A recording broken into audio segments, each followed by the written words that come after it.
लगा कि मैं बार बार कहे तो जा रही हूँ कि तुम लोगों को बड़ी मेहनत करनी है और अपना नाम बनाना है और ये और वो, लेकिन अम्मा तो जो है ना वो बच्चे पालने की आड़ में घर में बैठी हुई हैं और वो बहुत ज़्यादा क्या ही कर लूँगी मैं तो उनके कॉन्फ्लिक्ट आ सामने। जाता है ना बात में फिर। जी, हाँ। तो अब नाउ दैट दे सी मी कि मैं सुबह उठती हूँ, 10 चीज़ें करती हूँ, घर को भी मैनेज करना होता है, घर के स्टाफ को भी मैनेज करना होता है, फिर बच्चों को भी थोड़ा-सा, हालाँकि मैं इतनी अच्छी इन्वॉल्व माँ नहीं हूँ अपनी छोटी वाली के मुकाबले में। जो हर वक़्त मॉम्स ग्रुप्स होते हैं जो कि स्कूल के या ट्यूशन्स के, उनमें इतनी ज़्यादा एक्टिव नहीं हूँ मैं। लेकिन जितना हो सकता है मैं होती हूँ।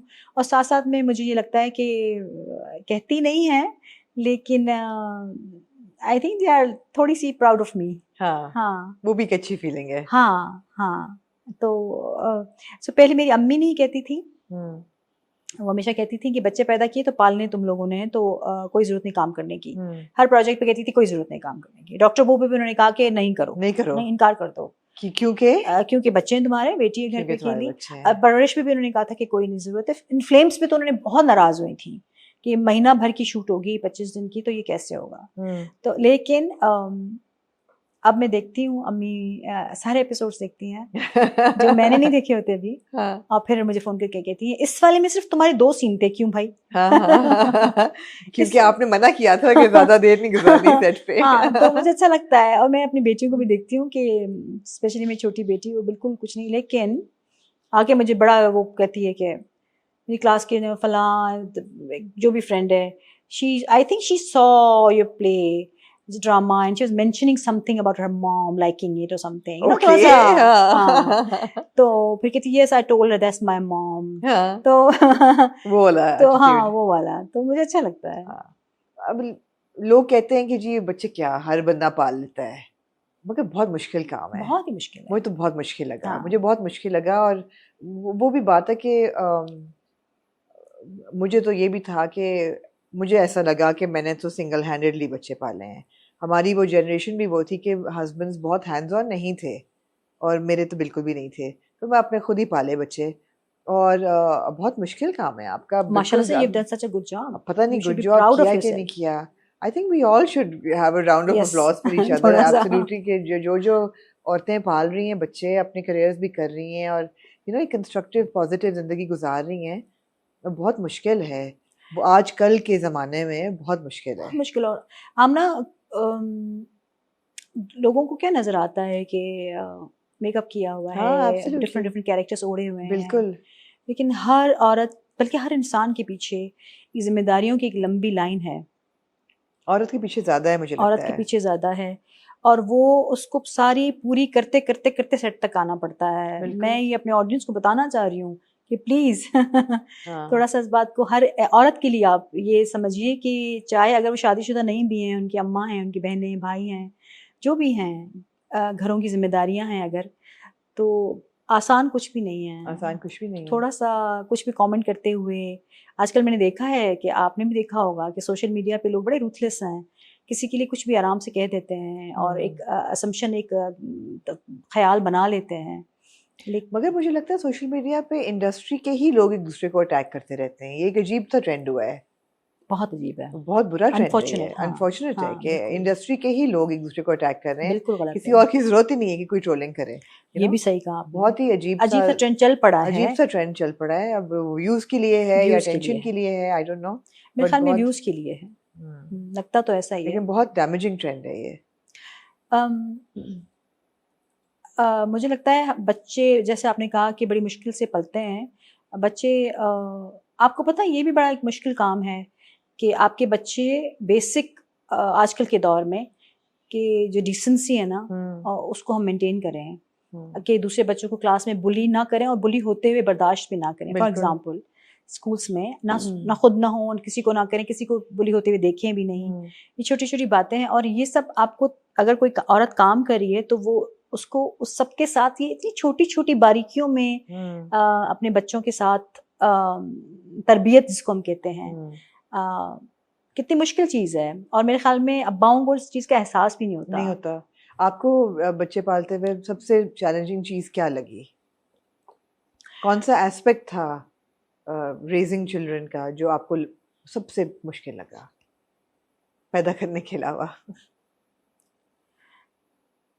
आमना, मेरी अम्मी से मैं क्लोज नहीं थी। मेरी अम्मी बहुत अच्छी माँ थी, लेकिन वो बहुत ज़्यादा रिस्पॉन्सिबिलिटीज़ में घिरी हुई थी, क्योंकि वो एक छोटे से ही सही लेकिन हैदराबाद शहर से थी और शादी उनके गांव में हुई।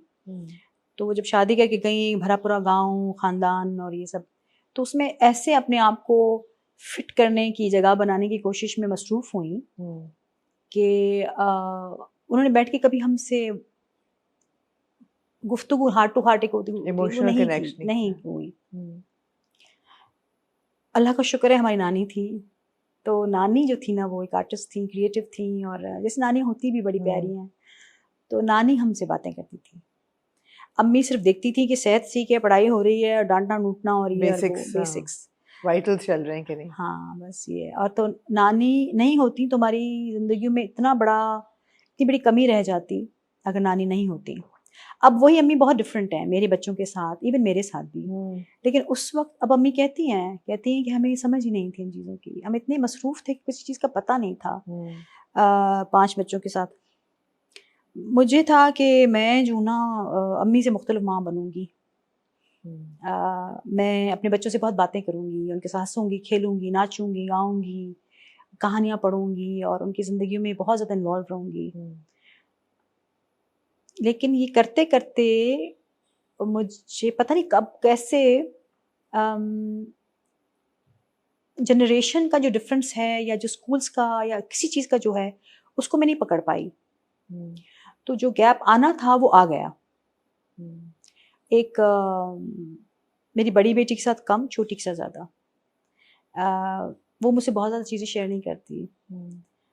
लेकिन फिर यही है कि मेरी बेटी है बड़ी, उसके साथ कर लेती है, तो वो थोड़ा सा हो जाता है। लेकिन अब मुझे ऑन हाइंडसाइट अब मैं सोचती हूँ कि काश मैं हंसी खेल और एक घर में अपनी प्रेजेंस हो और ये हो और वो हो, शोर शराबा हो, उसमें मैंने उसको सुना नहीं। शायद मैं ही बोलती रही।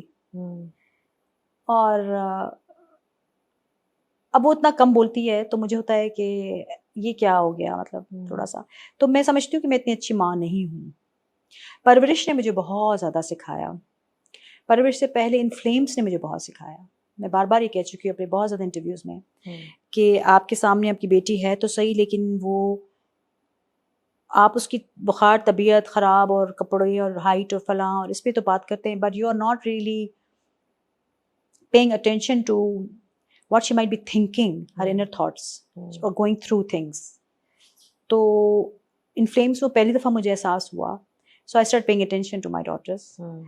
लेकिन तब छोटी थी तो मुझे लगा कि ये तो अभी तो बच्ची, अब क्या।